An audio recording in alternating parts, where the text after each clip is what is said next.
The text arrived while I was helping customers at my boutique. I'm leaving you and moving to Miami with my 20-year-old girlfriend. I've already emptied our joint account. My hands didn't shake as I read it. My voice didn't waver while I helped Miss S. Peterson pick out a scarf. The only sign that my husband of 12 years had just nuked our marriage via text was a slight tightening around my eyes. I waited until Miss S. Peterson left, her purchase wrapped in our signature silver paper, before typing my response. Good luck.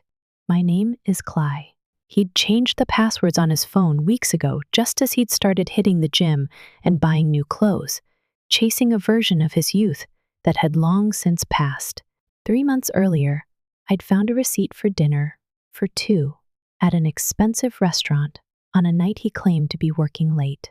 That very evening, I opened a separate bank account at a different bank.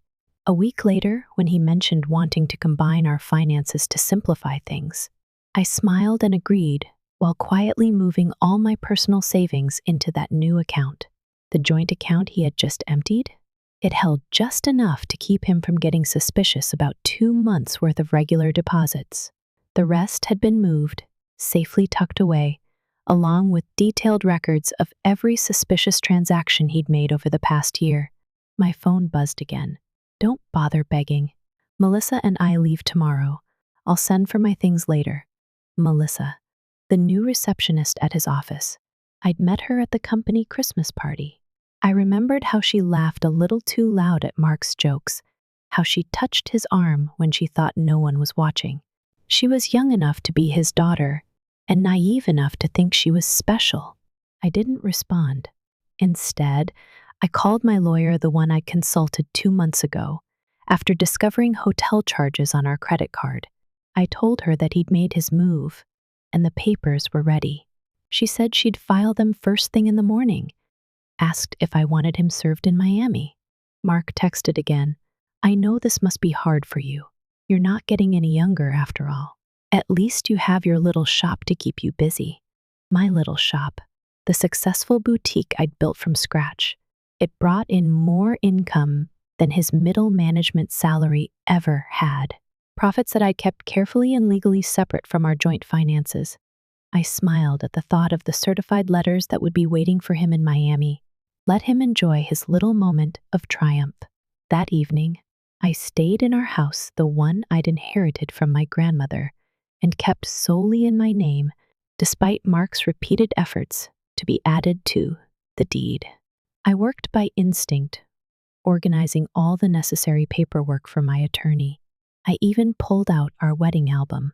Mark's midlife crisis had turned him into a cartoon version of himself. Tight shirts, clinging to a softening middle, trying too hard to connect with the 20-somethings at work, tossing around slang that sounded absurd from a man pushing 45. My phone buzzed again, and again. Each message from him was more condescending than the last. Melissa understands me in ways you never could. Maybe you'll find someone your own age. My family agrees we just grew apart. I took screenshots of every single one and saved them to my growing evidence folder. My lawyer would appreciate his casual admissions of emptying our account, of cheating, and of mocking me in writing. Then I used the joint credit card, yes, the same one he'd just used for his Miami escape as a parting gift. I booked 2 first-class tickets to Miami, along with a hotel reservation, and then contacted the credit card company. Miss S. Harrison, the rep said, can you identify the charges? I booked 2 first-class tickets to Miami today, and will need to remove my husband as an authorized user. I also have documentation of fraud text messages, where he admits to using our joint card to travel with his girlfriend after emptying our joint account. I can forward them to you. The representative kept her tone professional, but I could hear the satisfaction in her voice as she canceled the charges. By the time Mark and Melissa got to the airport the next morning, their tickets were invalid, their hotel reservation canceled. Then came another message. Don't worry about the house, I'll let you stay there until you find something smaller. I laughed out loud at that one. Did he really think he had any claim to my grandmother's house? Had his ego grown so large he'd forgotten whose name was on the deed? He followed up with, "I know the shop means a lot to you. We can work out a fair payment for your half." My half? The boutique he had always dismissed as a hobby, the one he resented because of my long hours. That shop had been funded entirely by me, built by me, protected by me. I poured myself a glass of wine I'd been saving for a special occasion. Mark was about to learn the difference between being clever and being prepared. The next morning brought a flurry of angry texts from Mark about the credit card issues and the airline refusing to honor the tickets. The hotel had canceled their reservation too. I silenced my phone and went to my boutique. It was a busy Friday, and a new shipment of designer handbags had just arrived. Life goes on even when your husband runs off with the receptionist. That afternoon, his mother called. "Claire told us you were always so controlling," she said. "She told us you drove Mark away. And now you're being vindictive, causing problems with his travel plans." I calmly put her on speakerphone as I arranged a new window display. "He mentioned emptying our joint account," I said. "He also used our credit card to pay for flights and a hotel for him and his girlfriend. And now he's saying I left him no choice? That I was cold and distant?" "Barbara," I added gently, "I can read you the texts. One where he bragged about taking our money, another where he mocked my age." She was silent for a long moment. "Thank you for your call, Barbara," I said. "I've always liked you, but I think it's best if we end this conversation here." My lawyer advised me to maintain minimal contact with Mark going forward. As divorce proceedings began, his family faded from the picture quickly. His sister Amanda took to spreading gossip through mutual friends. Mark and Melissa, temporarily stranded at a budget motel near the airport, were no longer living the Miami dream. He tried to use his personal credit cards, but they'd already been maxed out for months. That opened up yet another issue for my legal team. Later that week, my lawyer called with an update. An emergency hearing had been scheduled for Monday. Thanks to Mark's text admitting he'd emptied our joint account and used our credit card for personal travel, we were in a strong position to freeze the rest of the assets. He still hadn't been served, but he would be at his new motel address. Melissa had been quite active on social media, posting about their big adventure. One photo included a bottle of champagne and the name of the hotel. Excellent evidence. A year's worth of suspicious charges, screenshots of texts, hotel receipts that matched dates he claimed to be working late. Mark had been so focused on his dramatic exit, he hadn't realized I was quietly watching the entire time. Just then, another message popped up on my phone. "You think you're so smart, but I made copies of all the boutique's financial records. Half that business is mine." I didn't reply, just forwarded the message to my lawyer and added it to the growing file of his mistakes. Being prepared, I've learned, is the most effective form of revenge. By the time the emergency hearing rolled around, I was ready.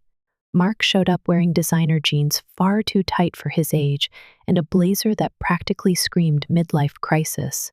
Melissa waited outside the courtroom, looking far younger and far more nervous than she had under the harsh courthouse lights. My lawyer was calm and methodical. She presented each piece of evidence with precision. "Here is the text message where Mr. Harrison gleefully admits to emptying the joint account," she said. "Here is the credit card statement showing hotel and airline charges made without Miss S. Harrison's knowledge.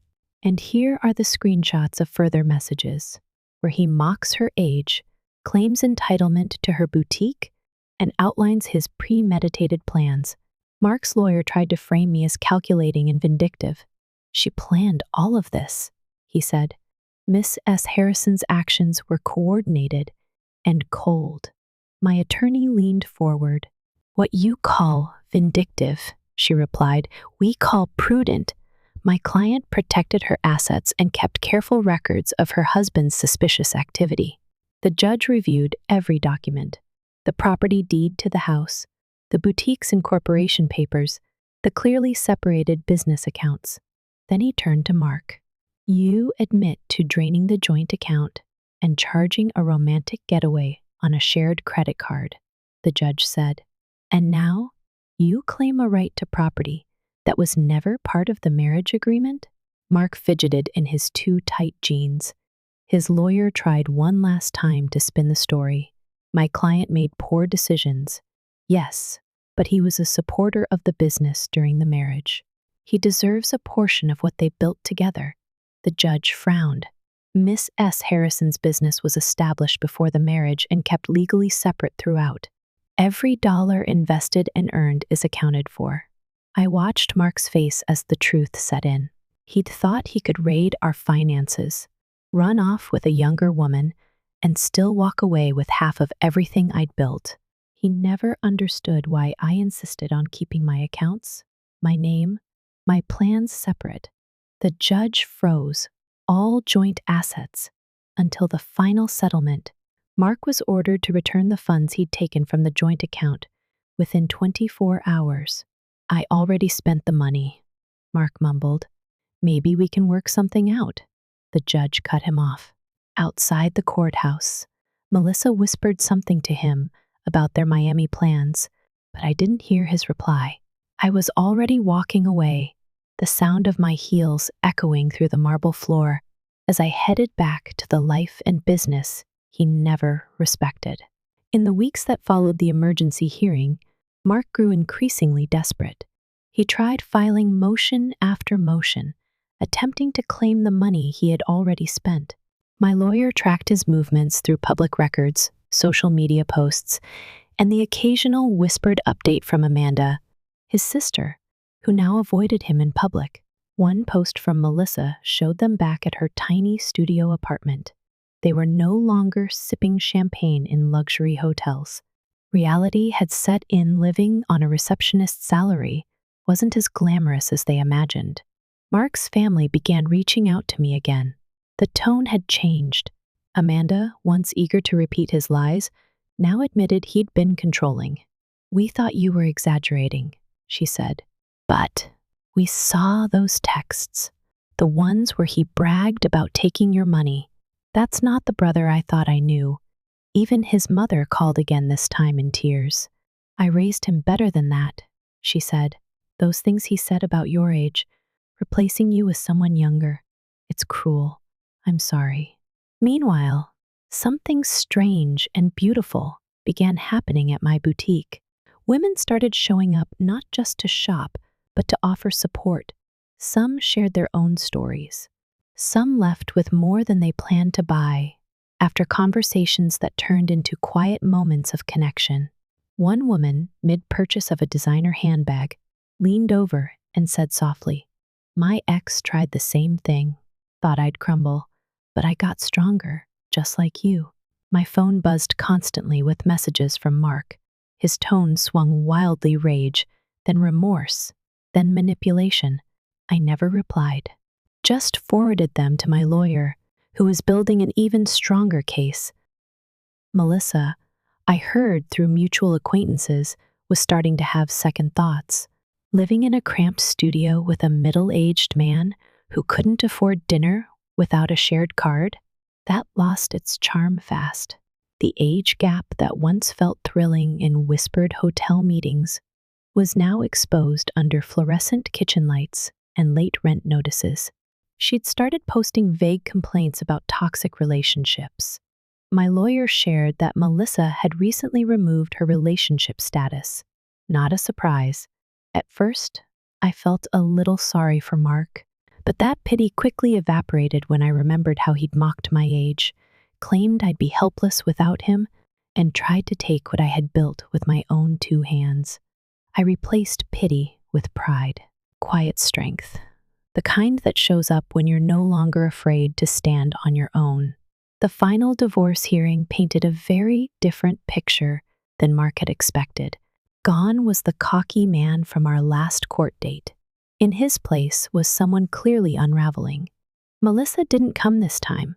Office gossip had it she'd moved on to a coworker her own age. Mark had returned to his old job, but in a lower position. His designer wardrobe, once meant to impress, had been pawned or sold. He arrived in his worn-out suit, clinging to what little pride he had left. His lawyer looked exhausted, tired from trying to find loopholes in a case that had been airtight from the beginning. Despite the overwhelming documentation showing I had kept the boutique and house separate, Mark's lawyer tried one final tactic: emotional appeal. He supported her emotionally, Your Honor. Maybe not financially, but he was there. That line almost made me laugh. The judge didn't buy it either.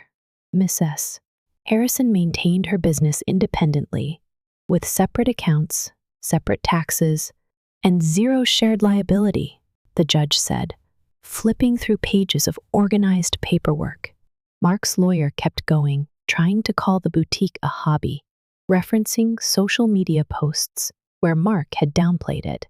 But the judge saw what it really was: a thriving, legitimate business, built from scratch and protected with foresight.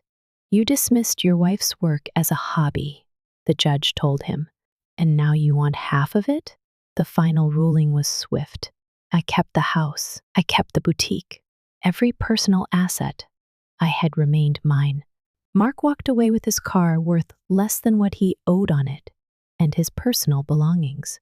You've destroyed me, he said, staring at me outside the courthouse. I have to move back in with my parents. I looked at him calmly. No, Mark, you destroyed yourself. I just made sure you couldn't take me down with you. His mother was already waiting at the curb, ready to drive him to his childhood bedroom. At 45, the irony wasn't lost on anyone. He'd accused me of growing old, of fading into irrelevance. And yet there he was starting over, surrounded by old trophies and posters from a time he could never quite move on from. Meanwhile, I had grown, changed, strengthened. He once mocked my boutique, told me it would keep me busy in my old age. Well, it had done far more than that. The business was thriving. His final text, the one that began this whole unraveling, was still framed in my office. Have fun with your shop. It'll keep you busy while you grow old. And below it, my latest business award, a reminder that sometimes the best revenge is success on your own terms.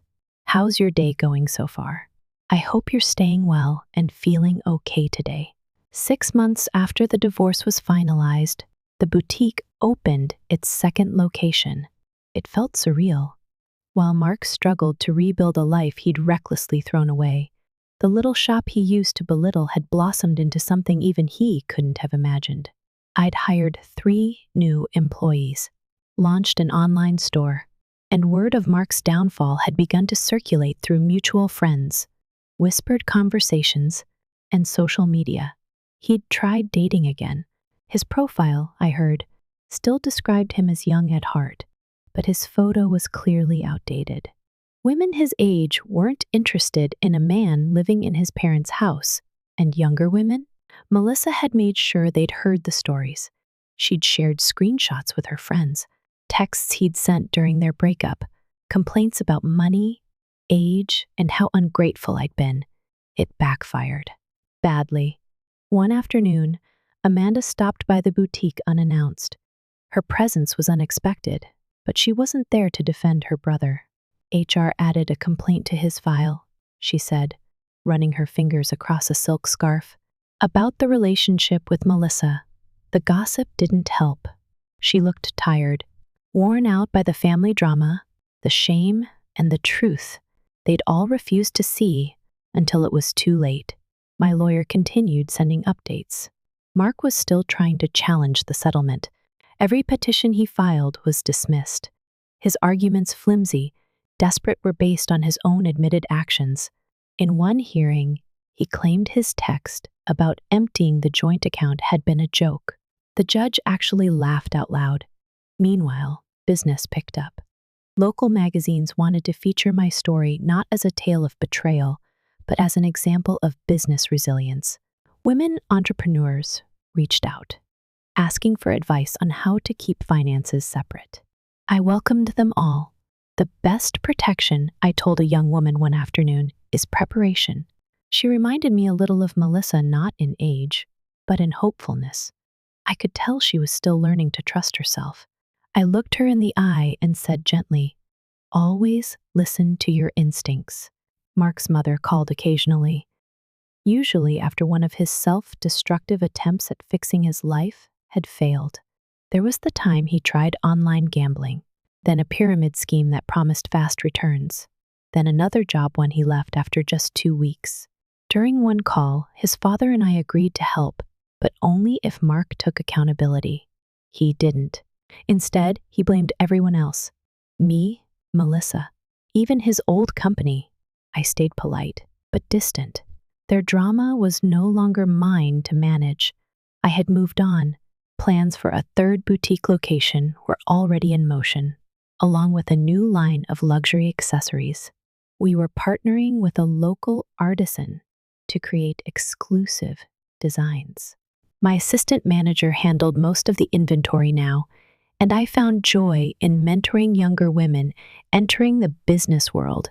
Mark had once had a significant place in my life, but he had become nothing more than a cautionary footnote, a reminder of what happens when someone mistakes cruelty for power. In my office, that final text message remained framed above my desk. "Have fun with your shop. It'll keep you busy in your old age." Below it, a small sign I'd added later: "Success is the best revenge." At the 1-year mark of the divorce, we held a grand opening for the third boutique. The media showed up. Customers returned with their friends. Former skeptics now asked for business tips. And then Melissa walked in. She looked beautiful, youthful, maybe even a little nervous. Her eyes scanned the store before they landed on me. She clutched her purse like a shield. "I owe you an apology," she said softly. "I believed everything he told me." She paused, waiting to see if I'd wave her off. "I didn't. He said you were cold, controlling, that you didn't support his dreams. But then, I watched him try those same manipulation tactics on me. When things got hard, I kept arranging the new sunglasses display, letting her talk. "Those weren't dreams, Melissa," I said. "They were escapes. There's a difference." She nodded slowly. "I see that now. He thought my studio apartment would be temporary." After 2 weeks of complaining about the closet size and suggesting I take out a loan for a bigger place, I got it. I smiled. "Let me guess. Big plans. No real way to fund them?" "Exactly. He said everything would work out once his investments paid off. Once he got that promotion. Once crypto bounced back." She trailed off and shook her head. "I'm dating someone my own age now," she added. "We share a small apartment and student loans, but at least we're building something real." After she left, my assistant manager leaned in. "Was that the girlfriend?" "No," I replied, smiling. "That was someone else entirely." Later that week, I was chatting with a young couple shopping for engagement gifts. They were admiring the handbags when the woman shyly asked, "Do you think we're being paranoid for keeping our business separate?" I told her, "Not paranoid, smart." The boutique had become more than just a store. It was a space where women found their voices, where they shared strength, and where independence was celebrated. Mark's mother called again. This time, she didn't ask about him. She just said, "Thank you. You taught our family something we should have learned long ago, about enabling bad behavior, about making excuses for cruelty. We're not defending him anymore." I didn't respond right away. I just sat with those words, letting them settle in my chest. This was the legacy I never planned, but was proud to leave behind. Mark had wanted to diminish me, trade me in for a younger model, take half of everything I'd built. Instead, he lit the match that fueled my next chapter.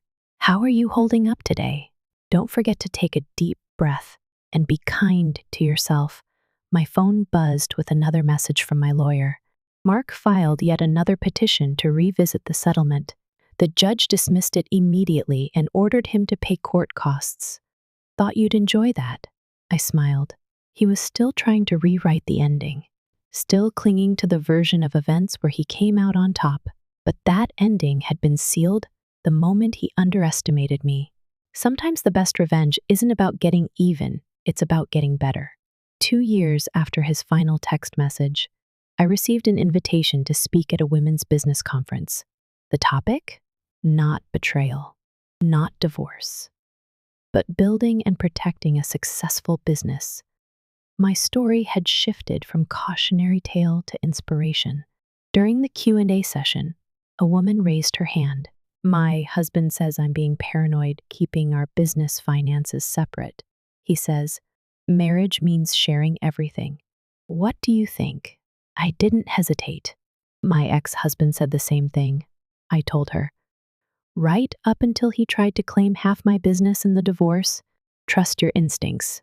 Protection isn't paranoia. The boutique chain had grown to 5 locations, each more successful than the last. That little shop Mark once mocked now employed 30 people and had been featured in several national magazines. I'd even been approached for a podcast interview sharing advice for women on financial independence and protecting their ventures. Through mutual friends, I heard that Mark had finally moved out of his parents' house. He'd taken a lower-paying job after his original company downsized. His position had been eliminated during restructuring. He was now living in a small apartment above a garage. His dating profile still described him as young at heart, but now his photos were even more outdated. Melissa, ironically, had become a regular customer at my original boutique. She'd earned her business degree and launched her own social media consulting company. One day, she stayed behind after a purchase and lingered by the display table. You inspired me, she said. You showed me what a woman can build when she stops falling for empty promises. That moment meant more than she'll ever know.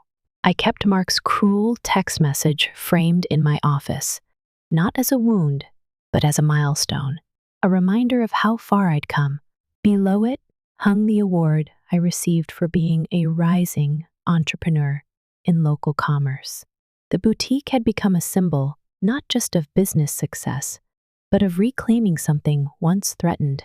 At the 5-year anniversary of the original boutique, we held a celebration. The shop was transformed. Guests filled the space, music played, champagne flowed. This once small dream was now the flagship store of a thriving business empire. Mark's mother came. I hadn't invited her, but I didn't send her away either. She waited until the crowd thinned before approaching.